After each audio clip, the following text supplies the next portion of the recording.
If you're looking to upgrade your Jeep with auxiliary power and you want a super clean install, then this video is for you. I'll share the products we use, how we routed everything, and modifications we had to make for a super clean install. Everything came together great. I'm excited to share this with you. Stick around.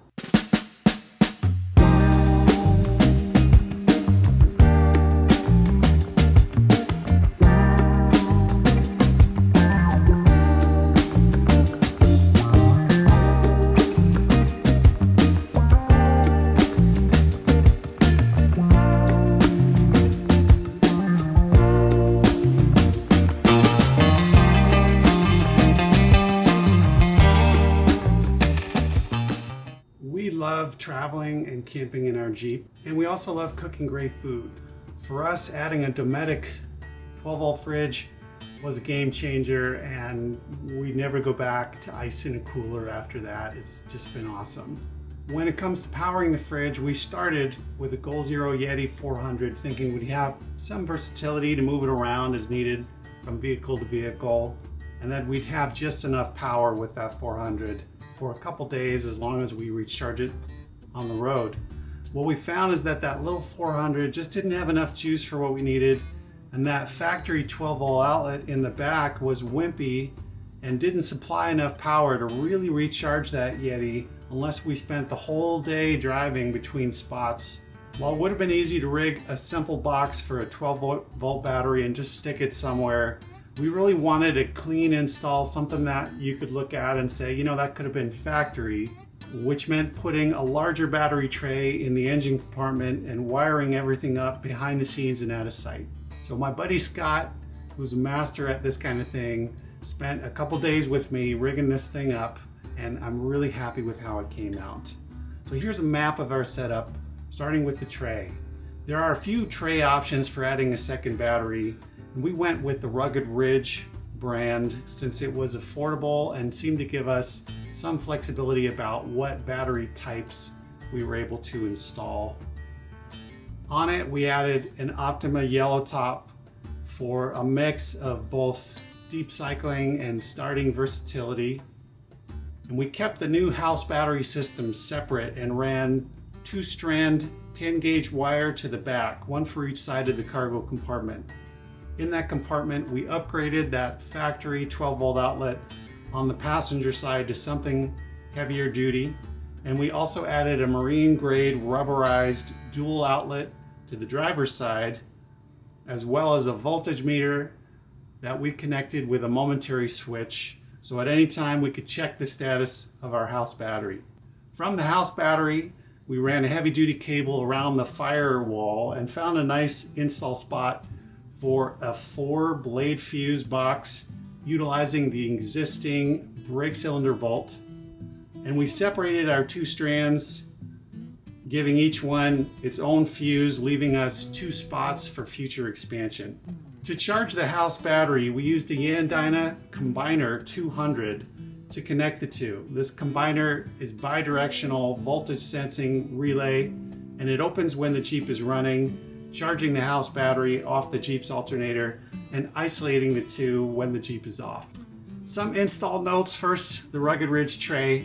The actual tray install only took about an hour and a half, but rerouting and mounting all the cables, terminals, harnesses, and the linear purge valve took considerably longer, so plan a full day of messing about if you want everything to be clean and tidy.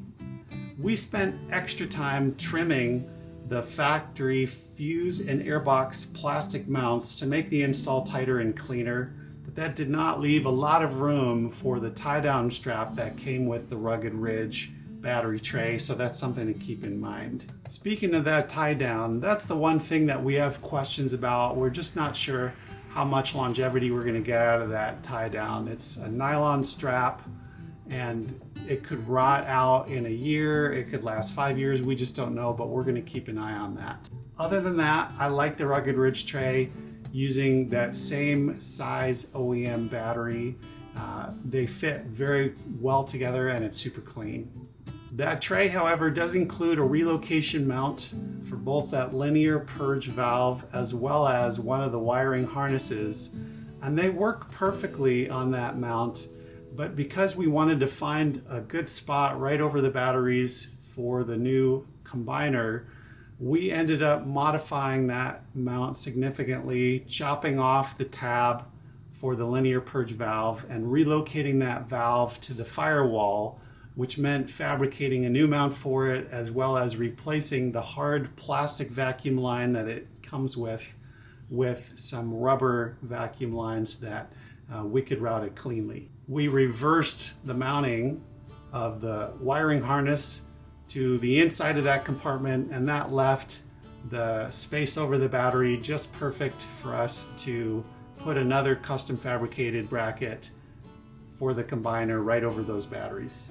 So here's what we did in the back. We started with taking off the 2 trim pieces on either side, which requires removing both of those tie downs, as well as a 10mm bolt that's hidden behind that inside facing panel and requires removing the back part of that panel to access. So once that's done, both of those pop off and you have access to a rubber grommet on each side that taps into the little space behind each taillight. Removing those taillights requires removing the 2 inside screws and then sliding the taillight inwards just until the tab releases off a little metal catch. It's very easy to do and didn't require any force. Once you have the taillights off, you can access that little grommet. A little bit of silicone spray on the cables made them very easy to pass through there. And then from there, we could route them to the outside of the Jeep. Starting on the passenger side, the OEM outlet was very easy to replace. It just required popping a tab and pushing it through. And we used a screw-on type heavy-duty 12-volt outlet in its place. Getting that wired was a little trickier than on the driver's side. We routed our cable through a little slot that dropped down right into the wheel well. And from there we could make our connections and direct it to the other side, as well as up to the firewall in front. Since we use a tailgate table for most of our cooking and prep, we put our fridge on the driver's side, and for that reason, even though that OEM spot would have been a fine location to add a second 12-volt outlet on the driver's side, we opted for a 2-outlet, a rubberized marine outlet that fit perfectly right on the top of the trim. And we drilled a few holes so that we could connect that down into under the trim and get that wired up to one of those strands of 10-gauge wire.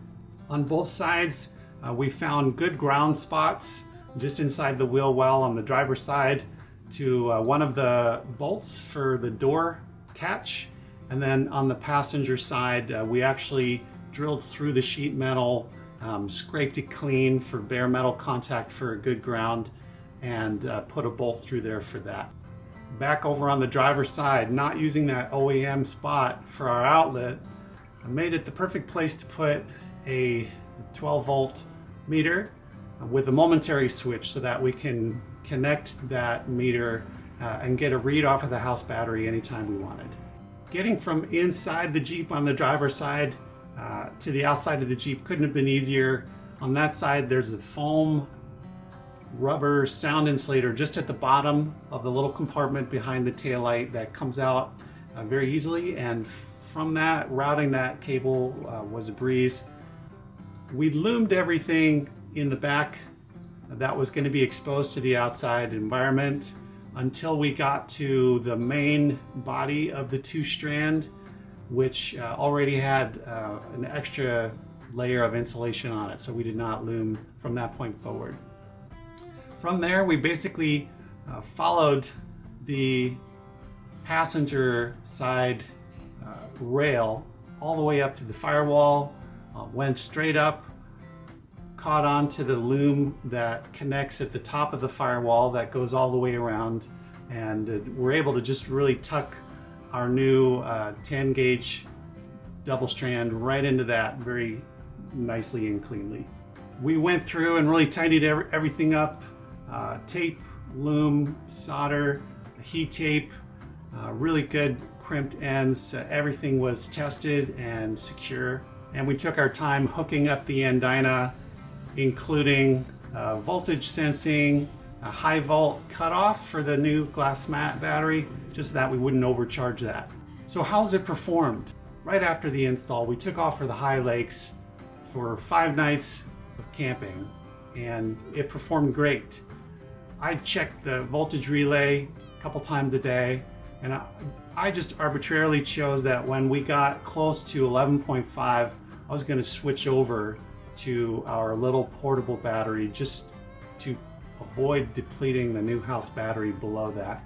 I actually ended up pulling the trigger at about 11.8 and jumping on the little battery, and that got us about 3.5 days in, and that was parked in the shade, not moving, not charging the house battery, just using what juice was there already in the Optima.